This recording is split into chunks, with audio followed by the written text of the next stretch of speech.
माँ का जादुई लहंगा। एक बार की बात है, किसी गांव में मोहिनी अपने चाचा चाची के साथ रहती थी। मोहिनी की चाची कावेरी बहुत ही दुष्ट औरत थी। कावेरी बिल्कुल नहीं चाहती थी कि मोहिनी उसके घर में रहे। कावेरी मोहिनी को बहुत ज्यादा परेशान करती थी ताकि मोहिनी उसके घर से भाग जाए। कावेरी मोहिनी से घर का सारा काम करवाती थी, जैसे झाड़ू, पोछा, बर्तन। कावेरी मोहिनी को सिर्फ एक वक्त का ही खाना देती थी, वो भी रूखा सूखा। अरे ओ मोहिनी की बच्ची, इतनी आराम आराम से काम क्यों कर रही है? तुझे पता नहीं है क्या, आज मेरी बहन मुझसे मिलने आ रही है। घर की अच्छे से सफाई कर और स्वादिष्ट भोजन भी बना देना, और खाना बनाने के बाद खाने की तरफ आंख उठाकर भी मत देखना। जी चाची जी, मैं सारा काम कर दूंगी और खाना बनाकर भी रख दूंगी।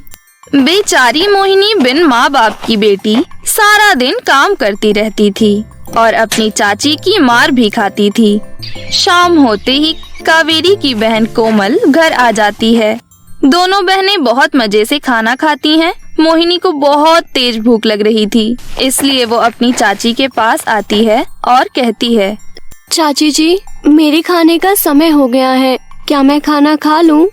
अरे ओ मनहूस, तुझे दिखाई नहीं दे रहा कि मैं अपनी बहन से बातें कर रही हूँ? अपनी मनहूस शक्ल लेकर कहीं भी आ जाती है। अगर एक दिन खाना नहीं खाएगी तो मर नहीं जाएगी। खाने का समय हो गया है, खाना दे दीजिए। मनहूस कहीं की। ये ले, भर ले अपना पेट। मोहिनी जैसे तैसे खाना खा लेती है और पानी पीकर सो जाती है। सुबह होने के बाद मोहिनी रोज की तरह काम में जुट जाती है। कावेरी और कोमल दोनों कमरे में बैठकर बातें कर रहे थे। दीदी, क्या आपने सुना है, शहर में एक ब्यूटी कंपटीशन होने वाला है। मैं यहाँ आपके पास इसलिए आई हूँ, मुझे ब्यूटी कंपटीशन में जाना है और जीत कर भी आना है। और आप तो मेरी सुंदरता को जानती हो कि मैं कितनी सुंदर हूँ। लेकिन दीदी, उस ब्यूटी कंपटीशन में सिर्फ लहंगा पहनकर ही जा सकते हैं। आपको मुझे एक लहंगा दिलाना होगा। हाँ हाँ, क्यों नहीं, तू मेरी छोटी बहन है। मैं तुझे बहुत अच्छे ब्रांड का लहंगा दिलवाऊंगी और देखना, तुम ही उस ब्यूटी कंपटीशन को जीत कर आओगी। मोहिनी कावेरी और कोमल की बातें सुन लेती है। मोहिनी भी बहुत सुंदर थी और वो भी ब्यूटी कंपटीशन में भाग लेना चाहती थी, इसीलिए वो मन ही मन कहती है, कंपटीशन में जाने का तो मन मेरा भी कर रहा है, लेकिन चाची जी लहंगा दिलाएंगी या नहीं पता नहीं। एक बार मैं चाची जी से बात कर देखती हूँ, हो सकता है वो मुझे लहंगा दिला दे। ऐसा सोचकर मोहिनी अपनी चाची के पास जाती है और कहती है, चाची जी, मैं भी ब्यूटी कंपटीशन में जाना चाहती हूँ, मुझे भी लहंगा दिलवा दो ना, कोई भी सस्ता सा। दीदी, इस नौकरानी की हिम्मत कैसे हुई आपसे लहंगा मांगने की? और वैसे भी इससे ज्यादा सुंदर तो मैं हूँ, ये कंपटीशन तो मैं ही जीतूंगी, तो इसका जाने का कोई फायदा नहीं। और आप इसको कुछ कह क्यों नहीं रहे? आपने इसको कुछ ज्यादा ही सर पर चढ़ा रखा है। कह तो तू सही रही है, रुक मैं इसको अभी बताती हूँ। इतना कहकर कावेरी मोहिनी को बहुत मारती है। देख मनहूस, तेरी औकात मेरे सामने 2 कौड़ी की है और तू इस घर की नौकरानी है, तो नौकरानी की तरह रह, समझी? लहंगा चाहिए महारानी को। आज के बाद अगर मुझसे कुछ भी मांगा तो आज तो सिर्फ मारा है, अगली बार घर से बाहर भगा दूंगी। पता नहीं कौन सी मनहूस घड़ी थी जो इसके माँ बाप इसको यहाँ छोड़कर चले गए। दीदी छोड़िए ना, इसकी वजह से आप अपना दिमाग मत खराब कीजिए। चलिए हम लहंगा खरीदने चलते हैं। इसके बाद कोमल और कावेरी दोनों लहंगा खरीदने चले जाते हैं। वहीं दूसरी तरफ मोहिनी बहुत रोती है क्योंकि कावेरी ने मोहिनी की बहुत पिटाई करी थी। मोहिनी के शरीर में बहुत दर्द हो रहा था। मोहिनी अपनी माँ की तस्वीर के सामने जाती है और रोते हुए कहती है, माँ, आप देख रही हो ना मेरी किस्मत कितनी खराब है। आप दोनों मुझे छोड़कर स्वर्ग में आराम से रह रहे हो और मैं यहाँ धरती पर नर्क जैसी जिंदगी जी रही हूँ। चाची जी मुझ पर बहुत अत्याचार करती हैं। मैं ब्यूटी कंपटीशन में जाना चाहती हूँ मगर जा नहीं सकती क्योंकि मेरे पास लहंगा नहीं है। माँ, अगर आज आप होती तो मुझे ये दिन ना देखना पड़ता, मेरा हर एक सपना पूरा होता। माँ, आप मुझे छोड़कर क्यों चली गई? माँ, क्यों चली गई? इतना कहकर मोहिनी और जोर जोर से रोने लगती है। तभी मोहिनी को एक आवाज आती है। वो आवाज कहीं और से नहीं बल्कि मोहिनी की स्वर्गवासी माँ की तस्वीर से आ रही थी।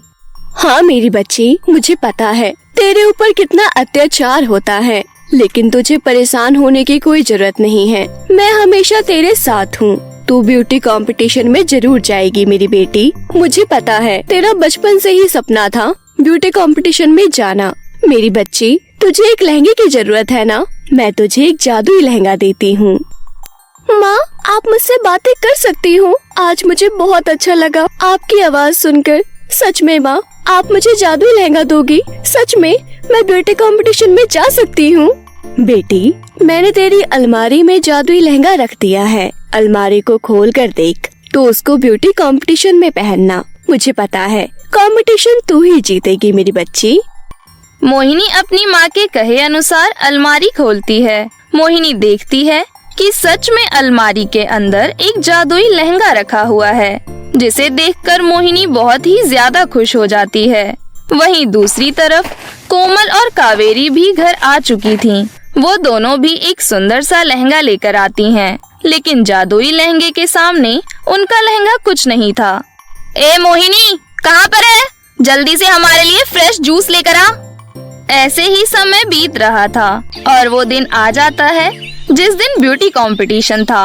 कोमल और कावेरी ब्यूटी कंपटीशन में चली जाती हैं। मोहिनी भी ब्यूटी कंपटीशन में चली गई थी, क्योंकि मोहिनी उस लहंगे को पहनकर पहले से भी ज्यादा खूबसूरत हो चुकी थी। किसी की भी नजर मोहिनी से हट ही नहीं रही थी, क्योंकि उसका लहंगा बहुत ही ज्यादा चमक रहा था। मोहिनी उस ब्यूटी कंपटीशन को जीत जाती है, जिसे देखकर कोमल और कावेरी बहुत ज्यादा गुस्सा हो जाते हैं। घर आने के बाद कावेरी मोहिनी से कहती है, क्यों रे मनहूस, जब तेरे पास इतना सुंदर लहंगा था तो तू मेरे पास क्यों आई थी? अब मुझे सच सच बता, तेरे पास ये लहंगा कहाँ से आया? चाची जी, मुझे ये लहंगा मेरी स्वर्गवासी माँ ने दिया है। ये कोई मामूली लहंगा नहीं है, ये एक जादुई लहंगा है। इस लहंगे को जो भी पहनेगा वो बहुत सुंदर हो जाएगा। दीदी, ये कह तो बिल्कुल ठीक रही है। जब इसने ये लहंगा पहना था तो ये कितनी सुंदर लग रही थी। अब इससे ये लहंगा छीन लेना चाहिए। ये जादुई लहंगा लो और इसको घर से बाहर भगा दो। उसके बाद हम इसी लहंगे को पहनकर और भी सुंदर हो जाएंगे और बड़े बड़े कंपटीशन में भाग ले लेकर जीतेंगे और बहुत सारे पैसे कमाएंगे। कोमल के इतना कहने पर कावेरी मोहिनी से लहंगा छीन लेती है और कोमल को दे देती है। जैसे ही कोमल वो जादुई लहंगा पहनती है, वैसे ही वो बहुत काली हो जाती है। कावेरी वो सब देखकर बहुत चौंक जाती है।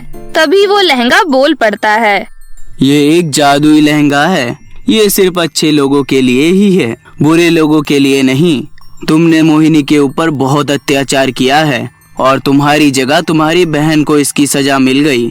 अब तुम्हारी बहन हमेशा के लिए बदसूरत हो गई है और इसकी सजा तुम्हें भी मिलेगी। तुम भी हमेशा हमेशा के लिए बदसूरत हो जाओगी। तभी उस जादुई लहंगे से एक रोशनी बाहर आती है और सीधा कावेरी के ऊपर जाती है। उस रोशनी से कावेरी बहुत ही ज्यादा काली हो जाती है। उसके बाद मोहिनी अपना जादुई लहंगा लेकर वहाँ से चली जाती है और अब मोहिनी बहुत ही अमीर हो चुकी थी। अब वो गरीब बच्चों की भी मदद किया करती थी और अब खुशी खुशी अपना जीवन बिताने लगी थी। तो मेरे प्यारे दोस्तों, कैसी लगी आपको हमारी ये कहानी? हमें कमेंट करके जरूर बताएं। और हाँ दोस्तों, अगर आपने अभी तक हमारे चैनल को सब्सक्राइब नहीं किया है तो जल्दी से सब्सक्राइब कर लें और बेल आइकन दबाना ना भूलें। तो मिलते हैं फिर किसी नई कहानी के साथ। तब तक आप अपना ख्याल रखें। धन्यवाद।